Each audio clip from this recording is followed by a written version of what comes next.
नमस्कार, मी मयुरी सोनावणे तुमचे खूप खूप स्वागत करते आपल्या यूट्यूब चॅनलमध्ये. तुम्हाला दिवाळीच्या खूप साऱ्या शुभेच्छा. तुम्हीही कमेंटमध्ये तुमचे शुभ आशीर्वाद जे आहेत ते द्यावे. पैशाने आपण सर्व काही खरेदी करू शकतो, मात्र जे खरे प्रेम आहे, आशीर्वाद आहे ते आपण कधीच खरेदी करू शकत नाही. म्हणून आठवणीने आवर्जून मला व माझ्या कुटुंबाला तुमचे शुभ आशीर्वाद द्यावा अशी मी विनंती करते आणि आजच्या व्हिडिओला सुरुवात करते. आजच्या व्हिडिओमध्ये मी तुम्हाला लक्ष्मीपूजन करण्यासाठी मुहूर्त कोणता आहे, कोणत्या वेळेमध्ये लक्ष्मीपूजन करायचे आहे, कोणत्या तारखेला लक्ष्मीपूजन करायचे आहे, 31 तारखेला करायचे आहे की 1 तारखेला करायचे आहे आणि 1 तारखेला करायचे असेल तर मग ते का करायचे आहे, त्याचबरोबर मुहूर्तांमध्ये ही 3 मुहूर्त सांगणार आहे. या 3 मुहूर्तांमध्ये जो तुम्हाला योग्य असेल आणि शक्य होईल त्या मुहूर्तामध्ये तुम्ही पूजा करू शकता. अतिशय साध्या आणि सोप्या पद्धतीने पण तितकीच विधिवत आणि स्टेप बाय स्टेप पूजा मांडणी आणि पूजा तुम्हाला सांगणार आहे. सुरुवातीपासून ते अगदी शेवटपर्यंत म्हणजे दुसऱ्या दिवशी उत्तर पूजा कशी करायची इथपर्यंत संपूर्ण माहिती देणार आहे. संकल्प कसा करावा, मंत्र कोणते बोलावे आणि नैवेद्य काय दाखवायचे आहेत, कारण 2 प्रकारचे नैवेद्य दाखवले जातात. आणि आरती कोणती करायची आहे, आरती कशाने करायची आहे, अशी संपूर्ण माहिती साध्या सोप्या भाषेत सांगणार आहे. तर सुरुवात आपण मुहूर्तापासून करूयात. कॅलेंडरनुसार कार्तिक अमावस्या 31 ऑक्टोबर 2024 रोजी 3:52 सुरू होत आहे आणि ही अमावस्या 1 नोव्हेंबरला 6:16 संपत आहे. कार्तिक अमावस्या ही शुक्रवार 1 नोव्हेंबरला आहे. अमावस्या तिथीला प्रदोष व्यापिनी मुहूर्तावर दिवाळी पूजन, लक्ष्मीपूजन करायचे असते असे शास्त्रानुसार आहे. म्हणून आपल्याला 1 नोव्हेंबरला लक्ष्मीपूजन करायचे आहे, कारण या दिवशी प्रदोष व्यापिनी मुहूर्त आहे आणि जी अमावस्या आहे ती दुसऱ्या दिवशी सूर्याने बघितलेली आहे. म्हणून उदयातिथीनुसार सुद्धा आपण ती मान्य करतो. आणि सर्वात महत्त्वाचं म्हणजे प्रदोष व्यापिनी मुहूर्तसुद्धा संध्याकाळी 1 तारखेला आहे. म्हणून आपल्याला लक्ष्मीपूजन आहे ते 1 नोव्हेंबरला करायचे आहे. आता मी तुम्हाला जे 3 मुहूर्त आहे ते सांगते. त्यातला पहिला मुहूर्त आहे त्या मुहूर्तावर जनरली सर्व 80 ते 90% लोक लक्ष्मीपूजन करत असतो. पण काही कारणाने तुम्हाला पहिल्या मुहूर्तामध्ये शक्य नाही झाले तर दुसरा मुहूर्त निश्चित कालामध्ये आहे. त्या निश्चित कालामध्ये तुम्ही पूजा करू शकता. आणि तिसरा मुहूर्त हा मग महानिश्चित कालामध्ये आहे, तर त्यामध्ये सुद्धा तुम्ही पूजा करू शकता. कारण निश्चित आणि महानिश्चित कालामध्ये केलेली पूजा प्रभावी मानली जाते.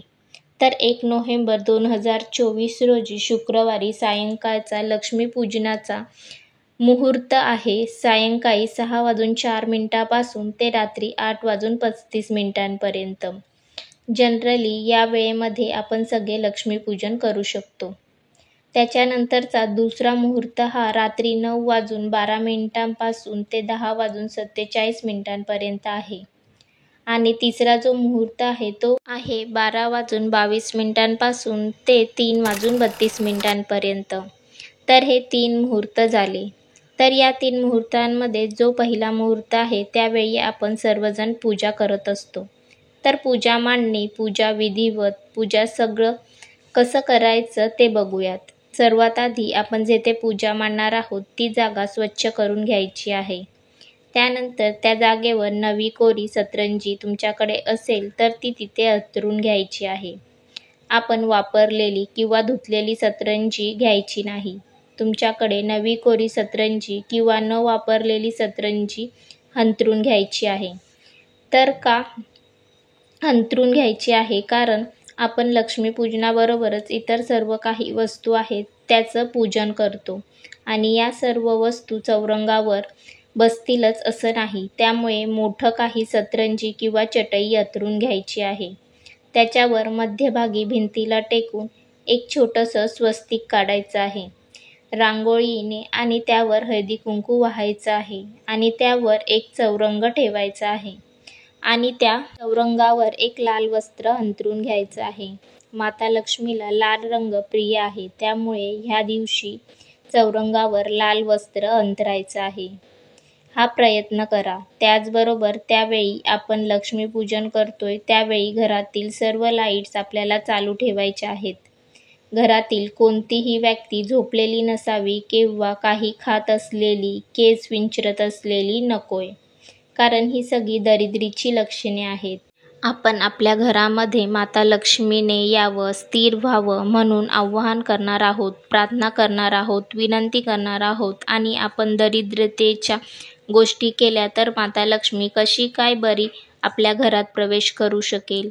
त्यामुळे या गोष्टी टाळायच्या आहेत. तुमच्या घरामध्ये 1 रूम असू द्या, 4 रूम असू द्या, प्रत्येक रूममध्ये छोट्या छोट्या लाईट्स का होईना चालू ठेवायच्या आहेत. किमान पूजा करताना तरी चौरंगावर लाल वस्त्र अंथरून झाल्यावर चौरंगासमोर चांगली रांगोळी काढून घ्यायची आहे. त्यानंतर सुरुवातीला दिवा लावून घ्यायचा आहे. दिव्याची पूजा करायची आहे. दिव्याला हळदी कुंकू, अक्षदा म्हणजेच तांदूळ, फूल अर्पण करायचे आहे आणि थोडीशी साखरसुद्धा ठेवायची आहे आणि नमस्कार करायचा आहे. अग्निदेवताच्या साक्षीने आपण जी काही विधिवत पूजा करणार आहोत त्याची सुरुवात करायची आहे. कारण अग्निदेवताला जर तुमच्या पूजेच्या साक्षीला नसतील तर तुमची पूजा विधिवत देवी देवतांपर्यंत पोहोचत नाही असं म्हटले जाते. त्यामुळे दिवा सुरुवातीला लावणे खूप महत्त्वाचे आहे. आणि या दिवशी आवर्जून माता लक्ष्मीसाठी गुलाबाचं फूल असेल, गजरा असेल, अत्तर असेल आणि जर तुम्हाला भेटलं तर कमळाचं फूल घ्यायचं आहे आणि माता लक्ष्मीला अर्पण करायचे आहे. कारण माता लक्ष्मीला सुगंध हा खूप प्रिय आहे आणि माता लक्ष्मी ही स्वतः कमळामध्ये वसलेली आहे. त्यामुळे कमळाचं फूल मिळालं तर ते आवर्जून घ्यायचं आहे, अर्पण करायचं आहे. सुरुवातीला दिवा लावताना आपल्याला संकल्प करायचा आहे. संकल्प करण्यासाठी आपल्याला आपल्या उजव्या हातात थोडंसं पाणी, हळदी कुंकू, अक्षदा, 1 फूल घ्यायचं आहे आणि आपलं नाव बोलायचं आहे, गोत्र बोलायचं आहे. गोत्र माहीत नसेल तर काश्यप म्हणायचे आहे. आणि मी माझ्या कुटुंबाच्या सर्व सुखांसाठी, आनंदासाठी, सौभाग्यासाठी आज लक्ष्मीपूजनाच्या दिवशी माता लक्ष्मीचे, कुबेर भगवानाचे विधिवत पूजन करत आहे. आणि माता लक्ष्मी तुमच्या आशीर्वादाने, कृपेने माझ्या घरामध्ये, धनधान्यामध्ये भरभराट व्हावी. माझ्या संपूर्ण कुटुंबाला उत्तम आरोग्याची प्राप्ती व्हावी. तुमच्या आशीर्वादाने दीर्घ आयुष्य लाभावे आणि तुमचा जो काही उद्योगधंदा, नोकरी, व्यवसाय तुम्ही करत असाल त्यामध्ये प्रगती होऊ दे, भरभराट होऊ दे अशी विनंती करायची आहे. आणि जे हातातले पाणी आहे ते तामनात सोडायचे आहे. संकल्प केल्यानंतर आपल्याला पूजेची सुरुवात करायची आहे. सुरुवातीला चौरंगावर थोडीशी तांदळाची रास टाकायची आहे. त्यावर हळदी कुंकू अर्पण करायचे आहे. त्यावर आपल्याला तांब्याचा तांब्या ठेवून कलशाची आपल्याला स्थापना करायची आहे. सुरुवातीला तांब्याच्या तांब्यावर समोरच्या बाजूला स्वस्तिक हळदी कुंकूने काढून घ्यायचं आहे. 5 उभ्या रेषाही काढून घ्यायच्या आहेत आणि त्यानंतर त्या तांब्याच्या तांब्यात स्वच्छ पाणी घालून घ्यायचे आहे. त्यात ₹1.25 नाणे, 1 सुपारी, हळदी कुंकू, अक्षदा, फूल अर्पण करून घ्यायचं आहे आणि त्यावर आंब्याची किंवा नागवेलीची 5 पाने ठेवून घ्यायची आहेत आणि त्याच्या मधोमध 1 श्रीफळ म्हणजेच नारळ आपल्याला ठेवायचं आहे. त्या नारळाला आपल्याला हळदी कुंकू, अक्षदा, फूल सर्व अर्पण करायचं आहे आणि नमस्कार करायचा आहे. तर अशा प्रकारे आपली ही कलशाची स्थापना झाली. त्याच्यानंतर माता लक्ष्मीचा जो काही फोटो असेल तो आपल्याला भिंतीकडे कलशाच्या मागे थोडेसे खाली तांदूळ टाकायचे आहे चौरंगावर आणि त्यावर तो फोटो ठेवायचा आहे. तुमच्याकडे भगवान विष्णूचा जर फोटो असेल तर तो सुद्धा तुम्ही ठेवायचा आहे. कारण माता लक्ष्मी भगवान विष्णूशिवाय अपूर्ण आहे आणि जिथे भगवान विष्णू नसतात तिथे माता लक्ष्मी स्थिर राहत नाही. त्याच्यामुळे आवर्जून भगवान विष्णूचा फोटो असेल तर तुम्हाला तिथे ठेवायचा आहे आणि बाकी नसेल तर मग त्याची पूजा करताना स्मरण करायचं आहे. हा फोटो ठेवल्यानंतर आपल्याला 2 नागवेलीची पाने एकावर एक ठेवायची आहेत. फोटोच्या समोर किंवा कलशाच्या समोर आपण ते ठेवू शकतो. त्यावर थोडे तांदूळ टाकायचे आहे, हळदी कुंकू अर्पण करायचे आहे आणि त्यावर गणेशाची मूर्ती ठेवायची आहे. आणि गणेशाची मूर्ती नसेल तर मग तुम्ही एक सुपारी ठेवू शकता गणपती स्वरूप मानून. आणि जी सुपारी आहे ती अगोदर तामणामध्ये घ्यायची, त्याचा अभिषेक करायचा किंवा तुमच्याकडे गणपतीची मूर्ती असेल तर मूर्तीवर अभिषेक करायचा. अभिषेक करताना ओम गण गणपतये नमः हा मंत्र म्हणायचा. नंतर मूर्ती किंवा सुपारी स्वच्छ पुसून पानावर ठेवायची. हळदी कुंकू अर्पण करायचे, अक्षदा अर्पण करायचा, लाल फूल असेल तर मग ते अर्पण करायचे. गूळ खोबऱ्याचा नैवेद्य दाखवायचा आणि गणपती बाप्पाला नमस्कार करून या लक्ष्मीपूजनाची आपल्याला सुरुवात करायची आहे. गणपती बाप्पाची पूजा केल्यानंतर त्याच्या डाव्या साईडला परत 2 विड्यांची पाने ठेवायची आहेत. परत त्यावर अक्षदा म्हणजे तांदूळ ठेवायचे आहे, हळदी कुंकू अर्पण करायचे आहे आणि त्यावर तुम्ही कुबेर यंत्र असेल तर ते ठेवायचे आहे. आणि कुबेर यंत्र किंवा मूर्ती नसेल तर मग तुम्ही कुबेर स्वरूप मानून एक सुपारी त्यावर ठेवायची आहे. आपण ज्या सुपाऱ्या वापरणार आहोत त्या किडलेल्या नसाव्यात ह्याची काळजी घ्यायची आहे. कुबेर यंत्र किंवा कुबेर स्वरूप सुपारी ताम्हणात घ्यायची आहे, त्याची विधिवत पूजा करायची आहे आणि परत ती विड्याच्या पानावर ठेवायची आहे. गंध वगैरे लावून फूल अर्पण करायचे आहे आणि नमस्कार करायचा आहे. त्याच्यानंतर अजून 2 विड्याची पाने घ्यायची आहेत, त्याच्या बाजूला ठेवायची आहेत. त्यावर थोडे तांदूळ, हळदी कुंकू अर्पण करायचे आहे आणि तुमच्याकडे जर श्रीयंत्र असेल तर मग ते ठेवायचे आहे आणि नसेल तर माता लक्ष्मीची मूर्ती असेल तर ती ठेवायची आहे. त्या मूर्तीला परत ताम्हणात घेऊन अभिषेक करायचा आहे, परत ती जागेवर ठेवायची आहे. हळदी कुंकू अर्पण करायचे आहे, माता लक्ष्मीला गजरा अर्पण करायचा आहे, सुगंधित अत्तर लावायचं आहे, गुलाबाचं फूल असेल तर ते अर्पण करायचं आहे आणि नमस्कार करायचा आहे. त्याच्यानंतर आपण जो मागे माता लक्ष्मीचा विष्णूचा फोटो ठेवला आहे तो अगोदर स्वच्छ पुसून घ्यायचा आहे. त्याला हळदी कुंकू गजरा अर्पण करायचा आहे, जो काही हार असेल तो घालायचा आहे, गुलाबाचं किंवा कमळाचं फूल अर्पण करायचं आहे.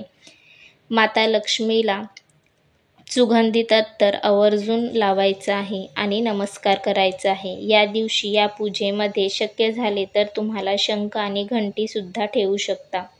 आपल्या डाव्या हाताला म्हणजेच पूजेच्या डाव्या हाताला घंटी ठेवायची आहे आणि आपल्या उजव्या हाताला शंख ठेवायचा आहे. हा शंख आणि घंटीची सुद्धा पूजा करून घ्यायची आहे आणि नमस्कार करायचा आहे. या लक्ष्मीपूजनाच्या दिवशी जे पैसे असतात, सोने चांदी असतात त्याचं सुद्धा पूजन केले जाते. तर आवर्जून एका ताम्हणामध्ये काही नोटा, काही पैसे, कॉईन ठेवायचे आहे. जे काही थोडेफार सोने असेल, चांदी असेल तेही तुम्हाला ठेवायचे आहे. आणि या दिवशी आपण जो काही प्लेट वापरणार आहोत ते सर्व पितळेचे किंवा तांब्याचे वापरा. शक्य नसेल तर तुम्ही स्टीलचीही भांडी वापरू शकता, पण 90% ट्राय करा की आपण जे ताम्हण वापरणार आहोत ते तांब्याचे किंवा पितळ्याचे वापरायचे आहे. जे आपण पैसे, सोने, चांदी ठेवले आहेत त्याला हळदी कुंकू, फूल अर्पण करायचं आहे, थोडंसं अत्तर स्प्रिंकल करायचं आहे आणि नमस्कार करायचा आहे. त्याचबरोबर या दिवशी 5 किंवा 7 धान्यांची सुद्धा पूजा केली जाते. जे आपण संक्रांतीमध्ये सुगड घेतो त्यामध्ये किंवा पूजा साहित्य जिथे मिळते तिथे लक्ष्मीपूजनाचे असे छोटे छोटे मडके मिळतात. त्याला डिझाईन केलेली असते, तर त्याला हळदी कुंकू लावून तुम्ही त्यामध्ये एक एक करून सर्व जे अख्खे धान्य असतात ते ठेवायचं आहे. डाळ वगैरे ठेवू नये. गहू, ज्वारी, बाजरी, तांदूळ, धने, अख्खे मूग, चणे हे तुम्ही ठेवायचे असते. एका मडक्यामध्ये धने जे आहे ते आवर्जून ठेवायचे आहे, कारण या पूजेमध्ये धन्यांना खूप जास्त महत्त्व आहे. तर एका मडक्यामध्ये धने ठेवायचे आहे, पण त्याचबरोबर अजून एका वेगळ्या वाटीमध्ये सुद्धा धने घ्यायचे आहेत आणि ते त्या पूजामध्ये ठेवायचे आहे. कारण वाटीमधले जे धने आहेत ते आपल्याला ही पूजा संपूर्ण झाल्यानंतर हे धने आपल्याला माता लक्ष्मीला वाहायचे असतात. म्हणून एका वेगळ्या वाटीमध्ये मूठभर धने आपल्याला ठेवायचे आहेत. जे सुगड्यात किंवा मटक्यामध्ये धने ठेवले आहेत ते उचलून आपल्याला वाहायचे नाही आहेत. तर जे हे सप्त किंवा पंच धान्य ठेवले आहे त्याचीसुद्धा हळद कुंकू लावून पूजा करायची आहे, नमस्कार करायचा आहे. त्याचबरोबर या दिवशी केरसुणीची सुद्धा पूजा केली जाते, म्हणजेच झाडूचीही पूजा केली जाते. आपल्याला धनत्रयोदशीच्या दिवशी एक झाडू विकत आणायचा आहे. झाडूला सुद्धा हळदी कुंकू, फूल, अक्षदा अर्पण करून पूजा करायची आहे. माता लक्ष्मी स्वरूप मानून आणि त्याला नमस्कार करायचा आहे. ही सगळी पूजा झाल्यावर आपल्याला जे आपण प्लेटमध्ये वेगळे धने ठेवले आहेत ते आपल्याला सर्व पूजेवर थोडे थोडे करून अर्पण करायचे आहे. आणि ही पूजा झाल्यानंतर लाह्या आणि बत्ताशेचा नैवेद्य आपल्याला ह्या पूजेला दाखवायचा आहे. लाह्या बत्ताशे एका वाटीत किंवा प्लेटमध्ये ठेवून त्याचा नैवेद्य दाखवायचा आहे. हा नैवेद्य दाखवून झाल्यावर आपल्याला घरात हळदी कुंकूसाठी जी मंडळी येतात त्यांना हा नैवेद्य लाह्या बत्ताशेचा आपल्याला द्यायचा असतो आणि आपण सर्वांनी सुद्धा खायचा असतो. लाह्या बत्ताशेचा नैवेद्य दाखवल्यावर तुमच्याकडे पुरणपोळीचा जर नैवेद्य दाखवला जात असेल तर तुम्ही पुरणपोळीचा नैवेद्य दाखवायचा आहे. नाही तर मग तुम्ही जे काही नैवेद्यासाठी बनवले आहे ते दाखवू शकता. नैवेद्य दाखवल्यानंतर तुम्हाला आरती करायची आहे. आरती करत असताना सुरुवातीला गणपतीची आरती करायची आहे आणि त्यानंतर माता लक्ष्मीची आरती करायची आहे. माता लक्ष्मीची आरती ही तुम्हाला यूट्यूब, गुगलवर भेटून जाईल. जर तुम्हाला माता लक्ष्मीची कोणतीच आरती येत नसेल तर सर्वात सोपी तुम्ही जी आपण नेहमी बोलतो ती आरती बोलू शकतो. दुर्गे दुर्गट भारी तुझविन संसारी ही आरती आपण बोलू शकतो.